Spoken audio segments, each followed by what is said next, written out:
அது கற்றுக்கிறது சீரியல் பார்த்துருக்கீங்களா? சீரியல் பார்க்க கட்டுக்கிட்டு அந்த குழந்தை போட்டு அடிக்கிறாங்க.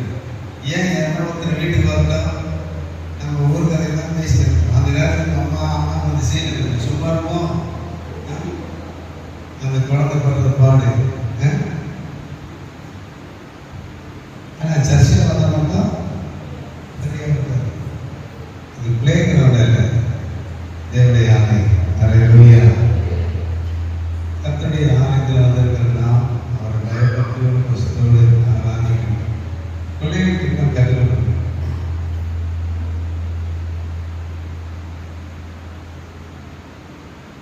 சபையில் வந்த பிள்ளைகள் அமைதியாக இருக்க கற்றுக்கணும். அதை பிள்ளைகள் கற்றுக்கணுங்க. அமைதியாக அதே நேரத்தை கிடைக்கிறீங்க. ஆண்டவருடைய ஆராதனையில் தேவனுக்கு முதல் ஜெப வாழ்க்கையில வருவீங்க. கர்த்தருடைய ஆசீர்வாதம். ஹல்லேலூயா, ஹல்லேலூயா. தேவநாம மகிமைப்படுவதாக இங்கே சொல்லப்பட்டிருக்கிறது. அப்பொழுது விடியற் காலத்து வெளுப்பை போல உன் வெளிச்சம் எழும்பி. வெளிச்சம் இருக்கு. அங்க சொல்லப்பட்டிருக்கிற அந்த வெளிச்சத்தை குறித்து என்ன சொல்றாரு? விடியற் கால வெளிச்சத்தை போல. நிறைய வெளிச்சம் இருக்குல்ல. லைட் போட்டா டியூப்லைட் ஒரு வெளிச்சம், ஃபோக்கஸ் லைட் ஒரு வெளிச்சம், சூரியன் ஒரு வெளிச்சம், சந்திரன் ஒரு வெளிச்சம். ஆனா ஆண்டவருக்கு சொல்கிற காரியம் என்ன காரியம்? விடியற் காலத்து வெளிச்சத்தை போல. அப்ப அந்த விடியற் கால வெளிச்சத்துல என்ன இருக்கு? என்ன இருக்குமா? பிரகாசம். எல்லாத்துலயும் தான் சூரியனுக்கு லைட் போட்டாலும் தான் பிரகாசமாக இருக்கு. சில பேர் முகமே பிரகாசமாகவே இருக்கு. ஏன் ஆண்டவர் குறிப்பிட்டு விடிய காலத்து வெளிச்சத்தை போலன்னு சொல்றாரு? லேடிஸ் நல்லா தெரிஞ்சிருக்கு ஒரு விஷயம். குழந்தையை பெற்றெடுத்த உடனே அந்த கை குழந்தை என்ன பண்ணணும்? 1 மணி வெயில போய் காட்டுவீங்க. எப்போ விடியற்கால அந்த வெளிச்ச சூரியன் ஒதுக்கி இருப்பாரு. அப்ப என்ன சொன்னார்? விட்டமின் சியா டியா டியா ஏதோ ஒரு. அப்ப பாருங்க, அந்த குழந்தைக்கு ஒரு விட்டமின் சக்தி ஏன். அல்லேலூயா. அதனால தான் ஆண்டவர் சொல்றாரு, சூரிய பிரகாசமா இல்ல, விடியற் காலத்து வெளிச்சத்தை போல. அல்லேலூயா. சத்தமா சொல்லுங்களேன். எல்லாரும் மொத்தமா சொல்லுங்களேன். விடியற் கால வெளிச்சத்தை போல பிரகாசம். அப்போ இந்த பிரகாசம் எப்படிப்பட்டதான பிரகாசம்? இப்போ லைட் போடும்போது ஒரு வெளிச்சம் இருக்கு. இப்போலாம் இந்த எல்இடி வந்ததுனால பரவாயில்ல. அது முன்னாடி ஆலோசனை லைட் வந்துச்சு. வெளிச்சம் பதிலிருந்து ஆலோசனை லைட் போடவில்ல. ஞாபகம் இருக்கா இல்லையா? புதுசா சொல்லலாம். அந்த லைட் போட பிரகாசமா இருக்கும். ஆனா நம்ம அங்க நிற்க முடியாது. என்னன்னா ரொம்ப அனலா. ஏன்னா சின்ன வயசுல வீடியோ எடுப்போம். வீடியோ எடுக்கணும் ஃபோக்கஸ் லைட் லைட் பிடிக்கும். நானும் சின்ன வயசுல ஸ்கூல் படிக்கும்போது வீடியோ கற்றுக்க ஆசை தான் லைட் அடிக்கும். ஃபர்ஸ்ட் லைட் அடிக்க தான் கொடுப்போம். அதுக்கப்புறம் தான் கேமரா கையில். அந்த லைட்டை உச்சில இருக்கும்போது உச்சிலிருந்து கை வலிக்குதோ இல்லையோ, அது அவ்வளோ சுத்தம். கை வலிக்கும், சூடு.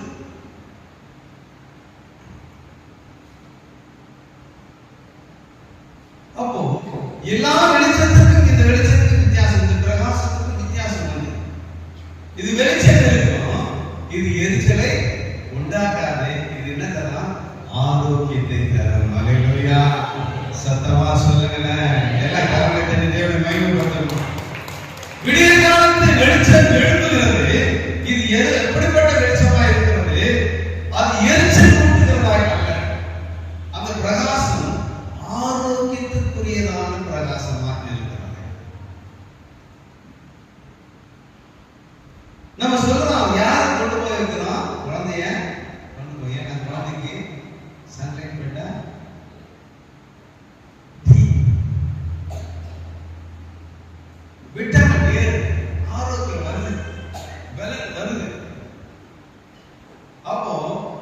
விடியற்கால வெளிச்சம் அந்த குழந்தை மேல பட்டுச்சுன்னா அந்த பிள்ளை எப்படியே வரும்? ஆரோக்கியமா வரும். நம்ம தாத்தா போய் நீங்க விடியற்கால சொல்லுங்க, வயசானவங்க போய் வருமா? கை தண்ணியில் போவாங்க, ஆரோக்கியமா. ஆமே, அதான் சொல்றாரு, விடியற்கால வெளிச்சம் எழுப்பி சுகவாழ் சீக்கிரத்தில் அப்படின்னா துளிர் என்பது முளைக்கிறது அப்படின்னா அந்த இளம் குழந்தை பருவத்தை குறிக்கிறது. அல்லேலூயா. அப்போ கர்த்தர் அந்த இளம் பருவத்திலே புதிதாக பிறந்த குழந்தைக்கு ஆரோக்கியம் தேவையா இருக்கிறது, அதற்கு பலம் தேவையா இருக்கிறது, அதற்கு என்ன தேவை? ஆரோக்கியத்துக்கும் பலத்துக்கும் விடியற்காலத்தின் வெளிச்சம் தேவைப்படுகிறது. அந்த வெளிச்சம் படும்போது அந்த குழந்தைக்கு விட்டமின் ஏறுது, அது ஆரோக்கியமாய் வளருது. அல்லேலூயா. அந்த குழந்தைக்கு நல்ல பலத்தோடு கூட வளருகிறது. அல்லேலூயா. உன் வாழ்க்கை, உன் எதிர்காலம் 2022 ஆறாம் ஆண்டு எப்படியாய் மாறி போகிறது? விடியற்காலத்து வெளிச்சம் எழுப்பி நீ துளிர் விட்டு இருக்கிற பாரு, அந்த துளிர் பண்ணும்போது எழுப்ப போகுது. அல்லேலூயா. சத்தமா சொல்லுங்க. சிரிச்ச முகத்தோடு தான் சொல்லுங்க. உங்களை தான் சொல்றேன், நீங்க துளிர் விட்டு வரவாய் கணிதர்களாய் மாற போறீங்க. அல்லேலூயா. எல்லா கவனத்தை தேவனை மகிமைப்படுத்தும். ஆமென். அப்ப அந்த துளிர் சுகவாழ்வு, அந்த சுகம் அங்கே இருக்கிறதை பார்க்கணும். ஏன் சொன்னா அந்த புதிதாய் பூக்கிற அந்த செடி,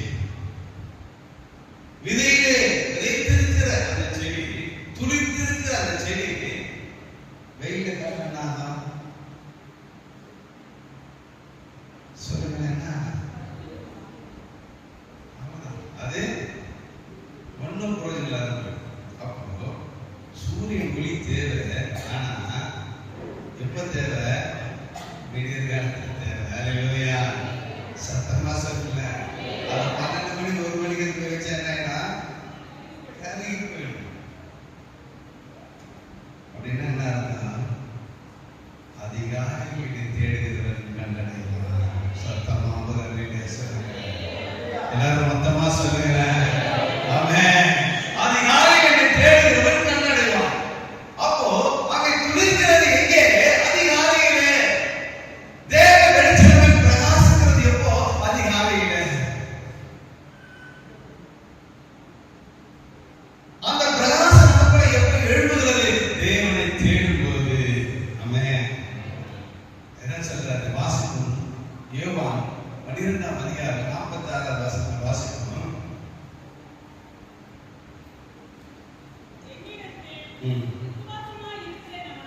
என்னிடத்தில் விசுவாசமாய் இருக்கிறவன் எவனும் இருளில் இராதபடிக்கு நான் உலகத்தின் ஒளியாய் வந்தேன் என்று கர்த்தர் சொல்கிறார். கர்த்தரை தேவனை மகிமைப்படுத்துமா?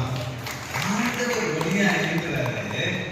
எப்படி வந்தாரா? உலகத்திற்கு ஒளியாய் வந்தார். யாரு? விசுவாசிக்கிறது இருளிலே இராதபடிக்கு.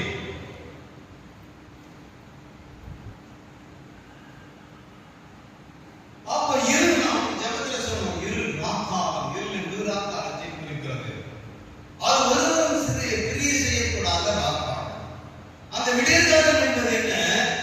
தேவனை பார்க்கக்கூடிய தருணம். அந்த தேவனை பார்க்கக்கூடிய தருணத்திலே தேவனை தேடுவதனுடைய வாழ்க்கை எப்படியே மாறுகிறது? துளிர் விட்டு எழுப்புகிறதாக இருக்கிறது. அது காலைதோறும் கர்த்தருக்கு நீர் பாய்ச்சிக் கொண்டே இருக்கிறார். அது வளர்ந்து வளர்ந்து செழிப்பாய் மாறுகிறது. அல்லேலூயா. அநேக கண்களுக்கு அது ஆச்சரியமாய் இருக்கிறது. ஆண்டவர் சொல்றாரு, நானே அதுக்கு ஒளியாய் இருக்கிறேன். என்னை விசுவாசிக்கிறான். அப்ப விசுவாசிக்கிறவன் யார்? அதிகாலையிலே ஆண்டவரை தேடுகிறார். விசுவாசிக்கிறவன் ஆண்டவருக்காக தேடு. விசுவாசியாதவன் 12 மணி 1 மணி தேடி வெயிட் பண்ணிட்டு சுருங்கிதான் போயிடும். நம்ம ஆண்டவரை காண தேடுகிறோமா இல்ல கஷ்டப்பட்டு வேலை செஞ்சு ஆண்டவரை தேடுகிறோம்? இதுதான் காரியம். கஷ்டப்பட்டு உச்சி வெயில தேடுதல் வருகிறது, வேலை செஞ்சு குடும்பத்துல கஷ்டத்துல.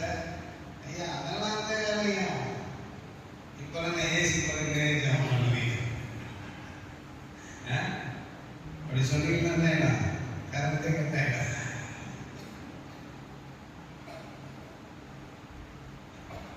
அதிகாலையில் தேடுகிற அனுபவத்திற்கு மதியானம் தேடுகிற அனுபவத்துக்கு வித்தியாசம். என்ன வித்தியாசம்? ஆண்டவரை உண்மையாய் தேடுகிறவன் காலையில் அடிபட்டு உதப்பட்ட பிறகு தேடுதுதான் மதியானம் தேடுகிறார். என்ன அந்த நேரத்தில் உட்காந்து வெயில் நேரம் இல்லாத கஷ்டப்பட்டு ஜெபிக்கிறது. பாடுபட்ட பிறகு ஆண்டவரை தேடுவது அல்ல, அந்த பாடு வராமல் தன்னை காத்துக் கொள்வதற்கு தேடுகிறதான் அல்லேலூயா உண்மையான தேடுதல். அந்த தேடுதல் அதிகாரம். அதிகாரியில் தேடுதல் கட்டளையான என்று கர்த்தர் சொல்கிறார். இந்த அதற்காக வேதம் சொல்ல விடிய காலத்து வெளுப்பை வெளிச்சம் எழும்பி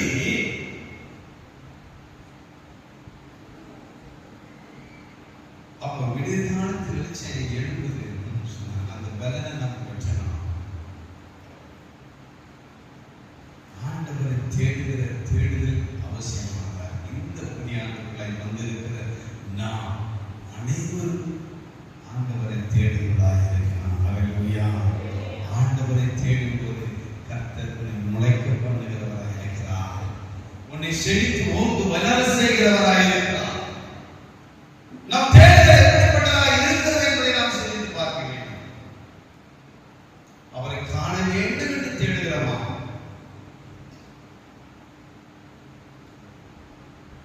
இல்லை நம்முடைய குறைகளை கஷ்டங்களை அவருக்கு சொன்னா போதும் என்று தேடும்.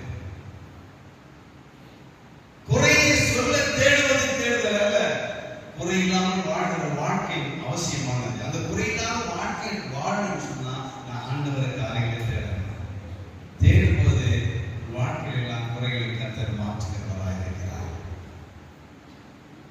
மாற்றத்தை கொண்டு வரும் சொல்றார் வெளிச்சம். விடிய காலத்தை தேடுகிறேன். ஆண்டவர் சொல்ல நானே உலகத்துல ஒளியா இருக்கிறேன்.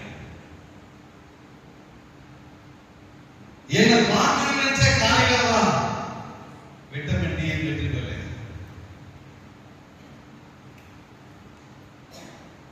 நீ மதியானத்துல வந்தீங்கன்னா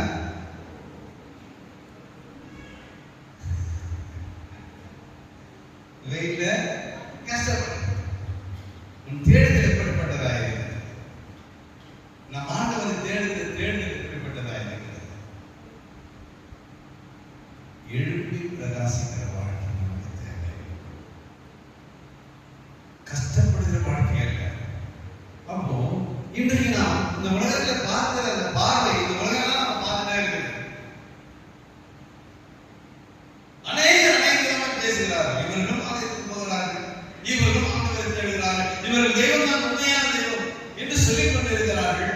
ஆனால் நம்மை காட்டில் இவர்கள் மிகவும் பிற்படுத்தப்பட்டவர்களாய், வேதனைக்குள்ளாய், சாபத்துக்குரியவர்களாய், சபிக்கப்பட்ட வாழ்க்கை வாழ்ந்து கொண்டிருக்கிறார்கள் என்று சொல்லி அந்நிய நம்மை பார்த்துக் கொண்டிருக்கிறது. காரணம் என்ன? நம்முடைய தேடுதல் சரியான தேடுதலாய் இல்லாதபடியினாலே அந்த சாபத்துக்குள்ளாய், அந்த கஷ்டத்துக்குள்ளாய் நாம் அகப்பட்டுக் கொண்டிருக்கிறோம். அதிலிருந்து நாம் விடுதலையாக்கப்பட வேண்டும். அப்ப விடுதலையாக்கப்படுவது என்பது என்ன? ஆண்டவரை தேடுகிறது. தேடுகிற நேரம் சரியான நேரம்.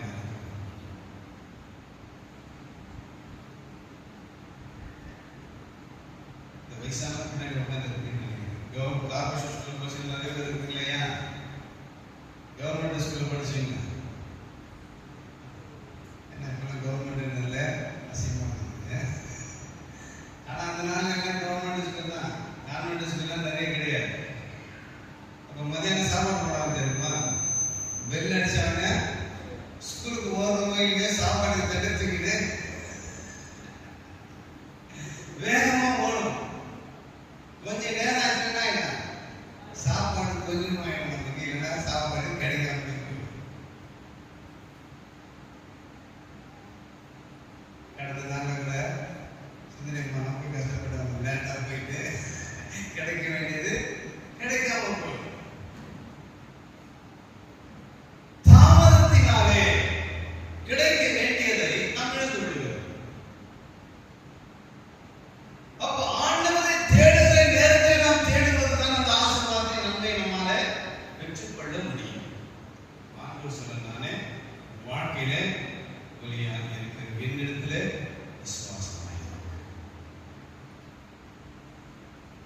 அந்த வெளிச்சம் நமக்குள்ள பிரகாசிக்கும். யார் மேல அந்த வெளிச்சம் பிரகாசிக்கிறது?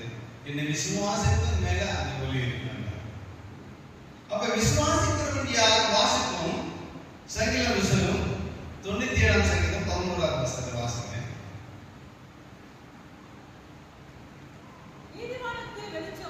நீதிமானுக்காக வெளிச்சமும் செம்மையான இதயத்தாருக்காக மகிழ்ச்சியும் விதைக்கப்பட்டிருக்கிறது. யார் விதைக்கிறதா? நீதிமானுக்காக வெளிச்சம்.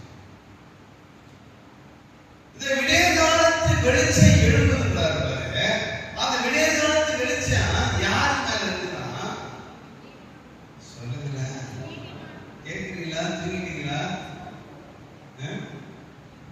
என்னடா ஐயா டீ கொடுக்காத உட்கார வச்சிட்டாங்க, மயக்கத்தில் இருக்கீங்களா?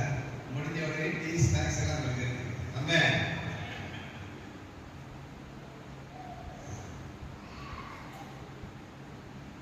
நீதிமானுக்காக வெளிச்சம் வைக்கப்பட்டிருக்கு. நீதிமான் யார்? என்னை விசுவாசிக்கிறவர் என்ன சொல்றார்? பாவத்துக்கு மரித்து நீதிக்கு பிழைக்கிறார். ஆண்டவர் ஏற்றுக்கொண்ட அத்தனை பேரும், விசுவாசித்த அத்தனை பேரும் எப்படிப்பட்டவர்களாக இருக்கிறோம்? நீதிமானாய் இருக்கிறார்.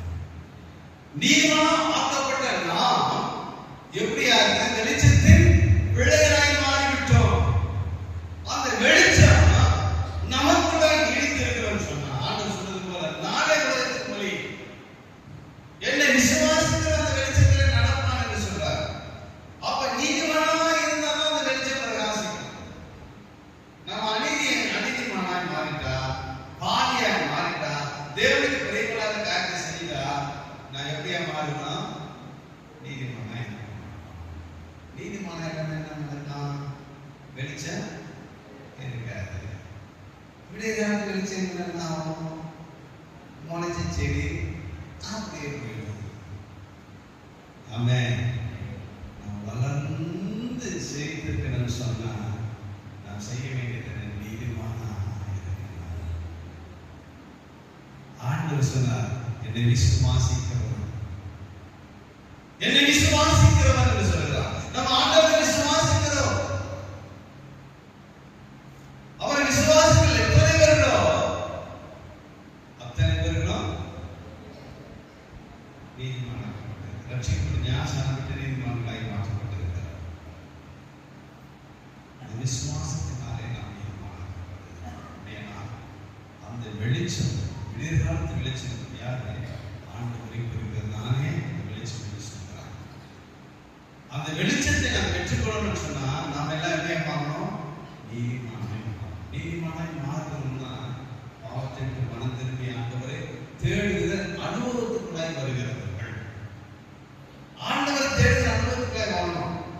நம்ம ஆண்டவர்கிட்ட வந்துடும், ஞானஸ்நானத்தை அதோட முடிச்சாட்டே முடிஞ்சிச்சுன்றல்ல. இது கிறிஸ்தவ வாழ்க்கை கிடையாது. இது பரலோக ராஜ்யத்துக்கு கொண்டு போகாது. ஒரு திருமண வாழ்க்கைக்குள்ளாய் கடந்து வருகிறோம். ஒரு புருஷனும் மனைவியும் ஒரு புரிதல்ல இல்லைன்னு சொன்னா அந்த குடும்பம் சரியா இருக்குமா? சரி இருக்கா? இவங்களுக்கு பிடிக்கும், அவங்களுக்கு பிடிக்காது, அவங்களுக்கு பிடிக்கும், இவங்களுக்கு ஒருத்தர் விட்டு கொடுத்தாலும் ஒருத்தர் விட்டு கொடுக்காதனால பிரச்சனை.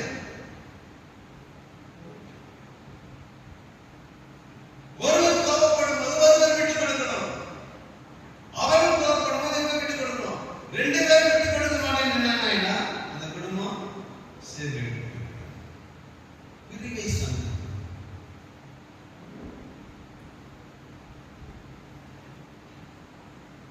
அப்போ ஒரு குடும்ப வாழ்க்கைக்கு ஒரு புருஷன் மனைவிக்குள்ள பாரஸ்பரிய உறவு அன்பு இல்லைன்னு சொன்னா எப்படி பிரிவை சந்திக்கிறதோ அதே போல தேவனுக்கு நமக்கு ஒரு பரஸ்பரிய அன்பு இல்லைன்னு சொன்னா நமக்குள்ளாக அந்த உறவு நீடிக்காது.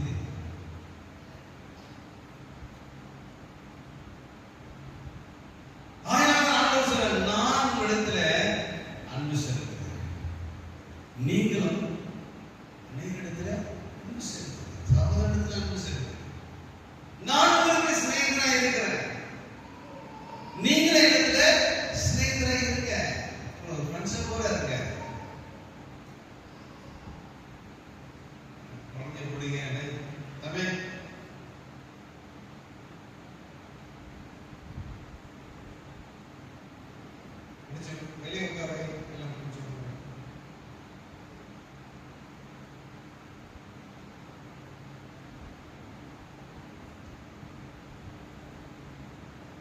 இந்த உறவுகள் முக்கியமானதாக இருக்கிறது. ஆண்டவரோடு ஐக்கியப்படுதல், நீதிமானாய் மாறணும் அப்படின்னா தேவனை புரிந்து கொள்ளுதல். அப்ப தேவனை புரிந்து கொள்ளுதல் அனுபவம், தேவனோடு பரஸ்பர உறவு வைத்துக் கொள்கிற அனுபவம் என்ன? தேவ ஒளி நம்மை பிரகாசிக்கணும். தேவ ஒளி நம்மை பிரகாசிக்கிற சொன்னா நம்ம எல்லாரும் அதிகாலையில ஆண்டவரை தேடுகிறாங்க. தேடும் போது கர்த்தரோட வாழ்க்கையில பிரகாசத்தை கொடுக்கிறார். இரண்டாவது சொல்றாரு, சபையான இதயத்திற்காக மகிழ்ச்சி விதைக்கப்பட்டு இருக்கிறது. யாருக்கு சபையான இதயத்தில் விதைக்கப்பட்ட விதை நாம் முளைத்திடணும். விதைச்ச விதை அப்படியே இருந்துச்சுன்னா அது பிரயோஜனமற்ற விதை. அப்ப விதைச்ச விதை முளைத்திடணும்னா என்ன செய்யணும்?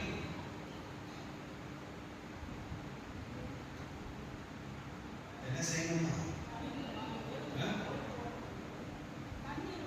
தண்ணி ஊற்றணும், ஏறு பண்ணணும். அதுதான் அப்போஸ்தலனாகிய பவுல் சொல்கிற வாசிக்கிற 1 கொரிந்தியர் 3ஆம் அதிகாரம் 6-7 வசனத்தை வாசிக்கிறோம். நான் நட்டேன், அப்போலோ நீர் பாய்ச்சினான், தேவனே விளைய செய்தார். அடுத்த வசனத்தை வாசிங்க. நடுகிறனாலும் ஒன்றுமில்லை, நீர் பாய்ச்சினாலும் ஒன்றுமில்லை, விளைய செய்கிற தேவனாலே எல்லாம். அப்படியானா இந்த சபையில உங்களை கொண்டு வந்து நட்டாச்சு. நீங்களே எங்க நடப்பட்டு இருக்கீங்க? அபிஷேக ஒளிவரும் என் ஆலயத்தில் நடப்பட்டவன், சமூகத்தில் வாழ்கின்றவன், நன்மையே நம்புவன். நான் அபிஷேக ஒளிவரும். அபிஷேக ஒளிவு மரமா எங்க நடப்பட்டு இருக்கிறான்? ஆலயத்தில் நடப்பட்டது. இந்த ஆலயத்தில் நடப்பட்டு இருக்கிறது சொன்னா நட்டால் போதுமா? என்ன பண்ணாதுக்கு? நீர் பாய்ச்சணும். அப்ப நீர் என்பது என்ன? உன்வசனந்தான் பசியாற்றும் உணவு, தாக தீர்க்கும் தண்ணீர். இதுதான் வசனம் தான். தைரியம் கேட்கலாம். அந்த வசனத்தை கூட கேட்க முடியாது. நம்ம என்ன சொன்னோம்னா விளையவே முடியாது, வளரவே முடியாது, விதைத்தது விதைத்ததாகவே இருக்கான். இந்த திருச்சபையில் நாம் விதைக்கப்பட்டு இருக்கிறீர்கள். ஒவ்வொரு வாழ்வுக்கு நீர் பாய்ச்சுகிறது. அந்த நீர் பாய்ச்சல நாம் பெற்றாதான் அந்த செடி வளர ஆரம்பிக்கும். ஏன்னா விளைய செய்வது யாரு? கர்த்தரே விளைய செய்கிறவராய் இருக்கிறார். ஏன் அந்த வசனத்தை அங்க சொல்றாரு? ஏமா சொல்றாரு? நமக்கு எல்லாம் தெரிஞ்சதுதான். இவன் சொல்லிதான் மாற போறோம். இது போல எத்தனை பாஸ்டர் பார்த்தாங்க, எத்தனை பிரசங்கத்துக்கு கேட்கிறாங்க. அப்படி நினைச்சா ஆண்டவரை வேலையை செய்ய மாட்டான்.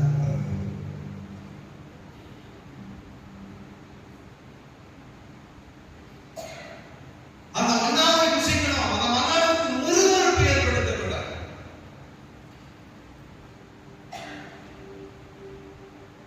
அந்த மன்னாவுக்கு முறுமுறுப்பு ஏற்படுத்த காணைக்கு அனுப்புவாது. கரிசுவர் தான். ஆனா நாலாவது என்ன ஆகும்? பல்லு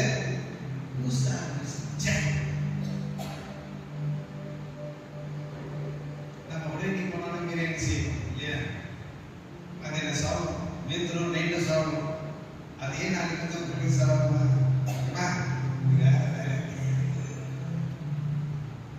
பிரியாணி மேல ஆசை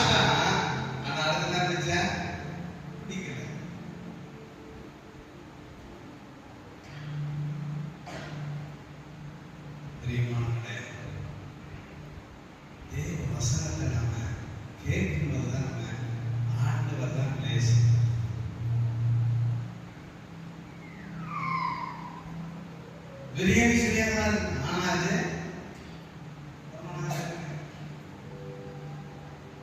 சில நேரத்தில் பாருங்க, அந்த நாள்னா உங்களுக்கு எல்லாம் தெரியும், நம்ம அப்பா அம்மா புளி சாதம் லெமன் சாதம் கிடைக்காம குச்சி கூட கிடையாது. அந்த புளி சாதம் 2 நாள் 3 நாள் வச்சு சாப்பிட்டு இன்னைக்கு ஃப்ரிட்ஜில் வச்சுதான் பிள்ளைங்க சாப்பிட்டு சுடு வர பண்ண வேண்டியதாக. இப்போ சுடு போனது கஷ்டமாயிட்டு அவன் வாங்கி வச்சு அதை வச்சு சேர்த்துக்கணும்.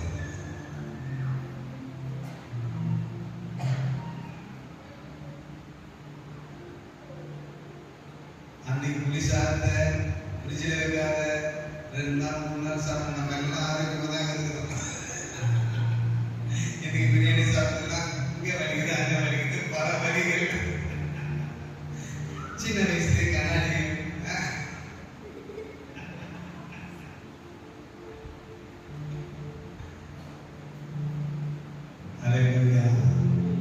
ஆண்டோடைய வசனம் நமக்கு குளிச்சு போறதா இருக்காங்க. ஆனால் அது தேவபலனாக இருக்கிறது, நம்ம விலையை செய்கிறதா இருக்கிறது, நம்மை செழிப்பாய் மாற்றக்கூடியதா இருக்கிறது, நம்முடைய வாழ்க்கையை ஆசீர்வாதம் கொண்டு வரக்கூடியதா இருக்கிறது. பார்ப்பதற்கு கசப்பாக இருக்கும், ஆனா உலக வாழ்க்கை எப்படியா இருக்கும்? ஆண்டவர் சொன்ன அந்த திருக்குறள் புத்தகத்தின் போல வாழ்க்கையில பணம் சுவையாக இருக்கும். இது போல நான் அனுபவிக்கலையே, இது போலதான் நான் பார்க்கலையே நினைப்பேன். ஆனா வாழ்க்கையில அந்த கசப்பை கொண்டு வரும். லோகத்தையால் நம்பிவிட்டான், ஏதோனை போல செழிப்பாய் இருந்தது என்று ஓடினான். நல்லா போனா எப்படிப்பட்ட பூமி அந்த சோதனை போகிறா சபிக்கப்பட்ட பூமியாய் மாறிடுச்சு. அங்கு இருந்த ஜனங்கள் கொடூரமானவர்கள்.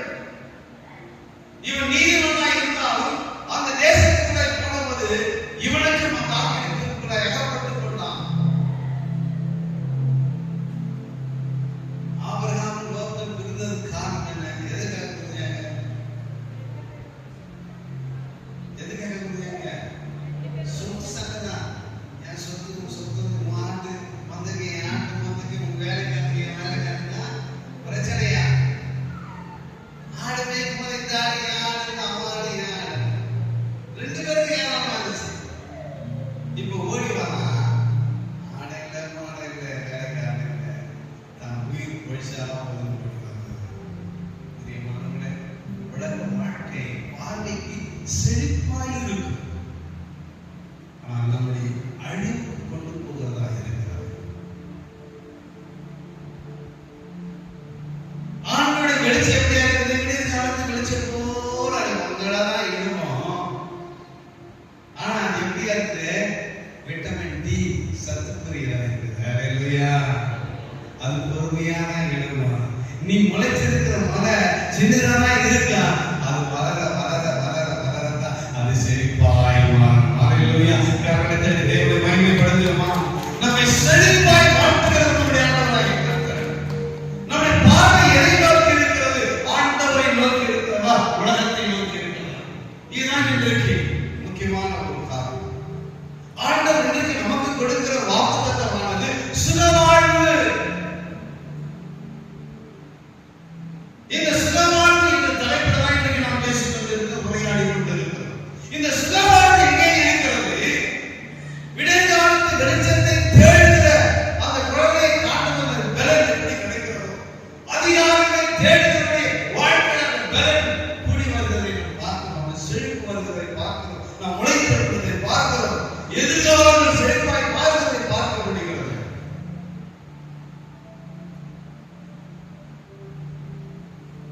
சுகவாழ்வு எங்கே இருக்கிறது? விடைகால வெளிச்சத்திலே. ஏன் அதிகாலையில் நீ தேட நினைச்சனா உன் சுகவாழ்வு துளிர்க்கும். கர்த்தர் சொல்றார், சுகவாழ்வு துளிர்க்கும். அது வளர்ந்து மரமாய் செடியாய் மாறி ஆசீர்வாதத்தோட வாழ்க்கையை கொண்டு வரக்கூடியதா இருக்கிறார். நீ தேடுகிறது உலகத்தையா ஆண்டவரையும்? இதுதான் முக்கியமான ஒரு காரியமாக இருக்கிறது. இது மாத்திரமல்ல, அடுத்த வசனத்தை நாம் வாசிப்போம். யோபு 29ஆம் அதிகாரம் 19ஆம் வசனத்தை வாசிப்போம்.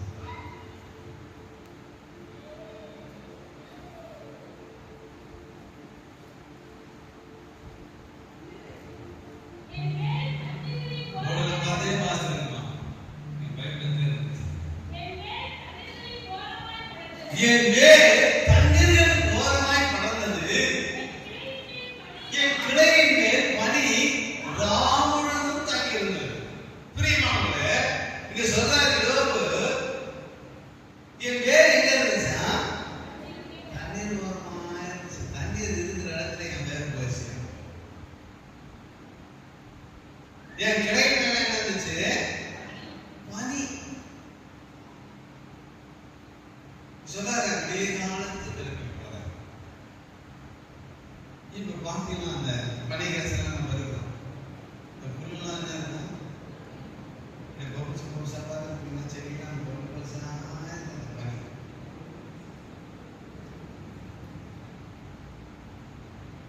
இரவிலே விழுகிற அந்த பனி அந்த செடியின் மேல எப்படியா நீர்த்துளிகளை போல அப்படியே இருக்கும். சூரியன் பட்டுச்சுன்னா ஆகையினாலதான் அந்த பபுள்ஸ் எல்லாம் வெளுப்பு போல காலையிலே எழுந்து நோன்பது சன்ரைசிங் ஸ்லோவா எழுந்து அந்த நீரெல்லாம் அந்த கிளையில இருந்து அந்த விழுந்து விழுந்து அந்த வேருக்கு கொண்டு போய் அது வளர ஆரம்பிக்கிறது. அல்லேலூயா. நீர்த்துளி இதெல்லாம் பிறகு என் வாழ்க்கையில் வீச போகிற அந்த ஒளி, அந்த வெளிச்சம், அந்த சூரிய பிரகாசத்தினாலே நான் வாடி போகாதபடிக்கு என் கிளைகள் நான் தங்கியிருந்த பணி. இப்பெல்லாம் நம்ம அப்படிதான் இல்லை. நான் இளைய வெயில் அடிக்க பண்ணாதான் கிளையில போய் நிற்கிறேன். ஏன்னா உடம்பு தாங்க பண்ணிக்கிறேன் குளிரு. இப்ப ஊட்டியில பார்த்தீங்கன்னா ரொம்ப பனி வந்துச்சு. அந்த சிம்லாலாம் பேர் பேரு விட்டுதான் ரொம்ப பனியா இருக்கு. நிறைய பேர் போக மாட்டேங்குச்சு. அதை பார்த்து கூட்டம் அதிகமாகும். இப்ப முன்னை விட கூட்டம் அதிகமாயிடுச்சு.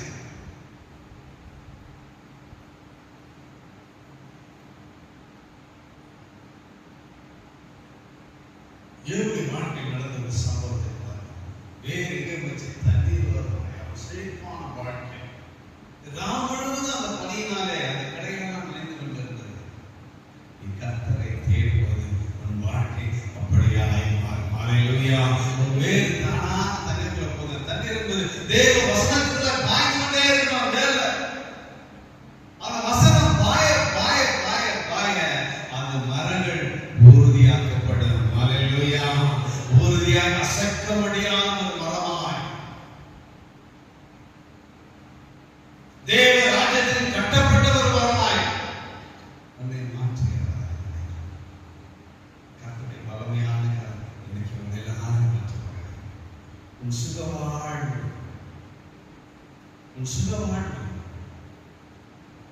துளிர்க்க ஆரம்பிச்சிருச்சு. உன் சுகவாழ்வு பெருக போகிறது. உன் சரீரத்தில் ஆரோக்கியம், குடும்பத்திலே ஆரோக்கியம், சந்ததியிலே ஆரோக்கியம் பெருகிக் கொண்டே இருக்கிறது. அல்லேலூயா. கர்த்தருடைய பனித்துளிகள் உங்களை குளித்து கொண்டிருக்கிறது. கர்த்தருடைய பிரகாசம் உங்களை ஒளி வீசிக் கொண்டே இருக்கிறது. உன் சுகவாழ்வு பெறுவதற்காக இன்னொரு வசனத்தை கூட நம்ம வாசிக்கலாம். நினைப்போம். உபாகமம் 32ஆம் அதிகாரம் 3ஆம் வசனம் வாசிக்கிறேன். மழையானது இளம் பயிரின் மேல் பொழிவது போல் என் உபதேசம் பொழியும். பனித்துளிகள் புல்லின் மேல் இறங்குவது போல் என் வசனம் இறங்கும் என்று சொல்கிறார். எல்லாம் கவனித்து தேவனை மகிமைப்படுத்துமா? எல்லாம் நல்ல சத்தமா கேளுங்க. ஆமென். வெளியே வெளிக்கிற சத்தத்தை விட கேட்கணும். ஆமென். அல்லேலூயா.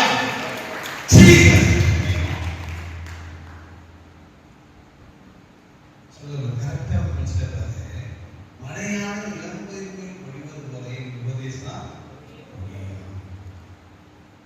இளம் பயிர் என்பது முளைத்தெழுகிறது துளி. இதுதான் இளம் பயிர். அப்போ அந்த உபதேசம் அந்த இளம் பயிர் மேல வந்துச்சு சொன்னா அது வளர ஆரம்பிக்கும். அல்லேலூயா. என் உபதேசத்திலே நீங்கள் நடக்கும்போது ஆண்டவர் சொல்லுகிற உபதேசங்கள் தேவன் நமக்கு உபதேசம் பண்ணது. அங்கே மலை பிரசங்கம் பண்ணினார், உபதேசம் பண்ணினார்.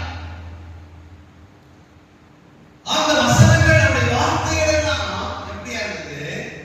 பனித்துளிகளை போல இருக்கிறது. அல்லேலூயா. அவருடைய வசனங்கள் எல்லாம் பனித்துளி போல இருக்கிறது.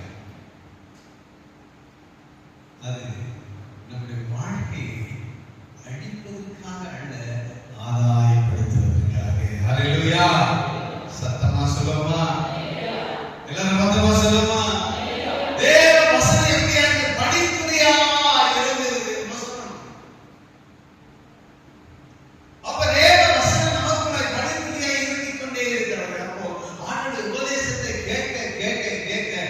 பயிரின் மேல இந்த பனி பெய்ய பெய்ய அந்த இளம் பயிர் எப்படி வளர்ந்து செழிப்பாய் மாறுகிறதோ, ஆண்டவருடைய உபதேசத்தை கேட்க கேட்க இளம் பயிராய் இருக்கிற நீங்களெல்லாம் வளர்ந்து நன்றாய் தானியத்தை கொடுக்கிறவராய் மாற்றக்கூடியதாக இருக்கும்.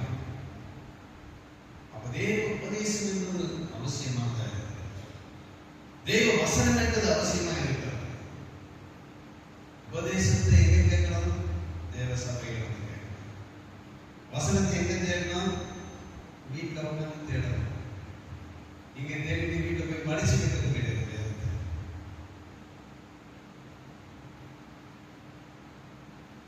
உபதேசத்துக்கு வசனத்தை ஆண்டு உபதேசிக்காது.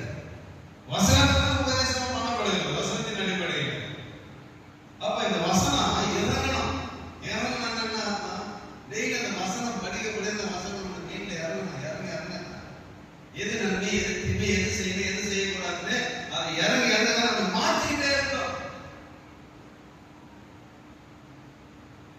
அந்த வசனத்தை நம்ம தியானிக்கலன்னு சொன்னா, அதை நம்ம படிக்கலன்னு சொன்னா அது நம்மை மாற்றாது.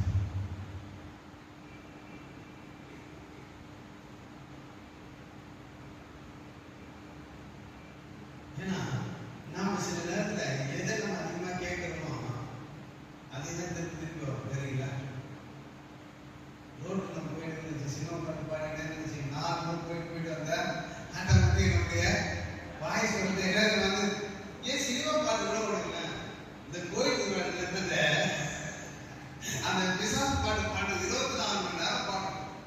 நம்மளுக்கே நம்ம பாட்டு வயல வர மாதிரி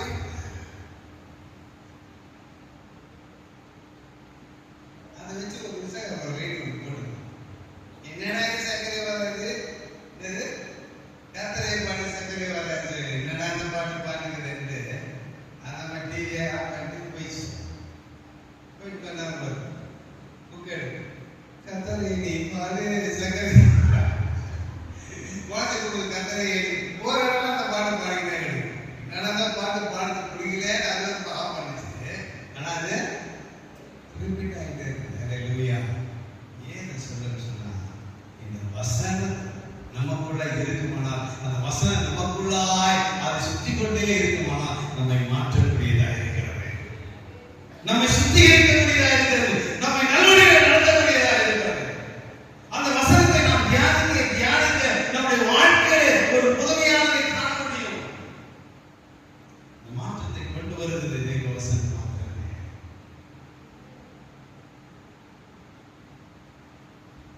அல்லேலூயா. நிச்சயமாய் தேடுவது நம்முடைய வாழ்க்கையிலே பெரிய அதிசயத்தை செய்வார். வெளிச்சம் முதல் வாக்குத்தத்த வசனத்தை படிப்போம். அப்போது விடியற்கால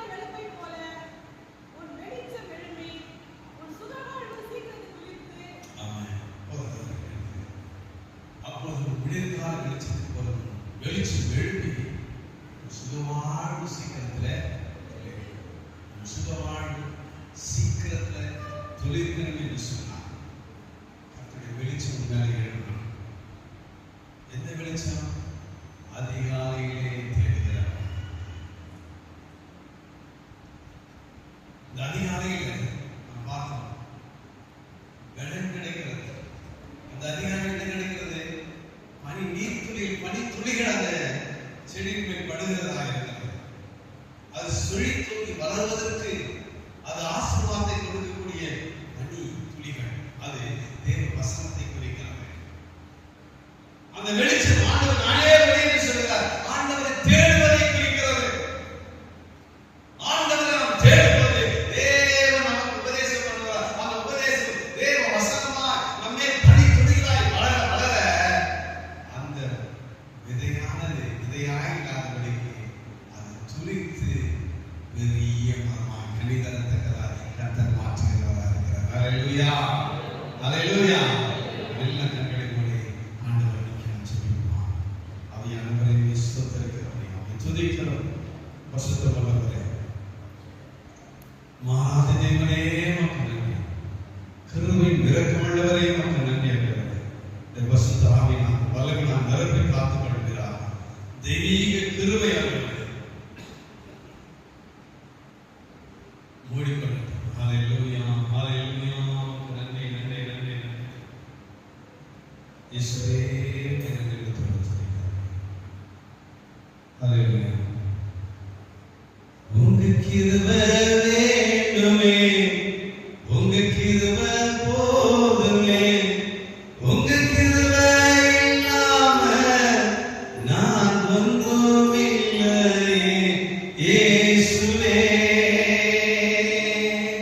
உங்க கிருபை வேண்டுமே, உங்க கிருபை போதுமே, உங்க கிருபை இல்லாம நான் ஒன்றும் இல்லையே இயேசுவே. தனிமையில் அழுதபோது தேற்றிட யாரும் இல்லை, தள்ளாடி நடக்கும்போது தாங்கிட யாரும் இல்லை. தனிமையில் அழுதபோது தேற்றிட யாரும் இல்லை, தள்ளாடி நடந்தபோது தாங்கிட யாரும் இல்லை.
இந்த மாதத்துல மாத்திரமல்ல, இந்த வருஷம் முடியும் வரை மாத்திரமல்ல, உலகத்தின் முடியும் வரையில் சுகழ்வாழ்வு வாழ்வடைய உன் ஆத்துமா வாழ்வது போல எல்லா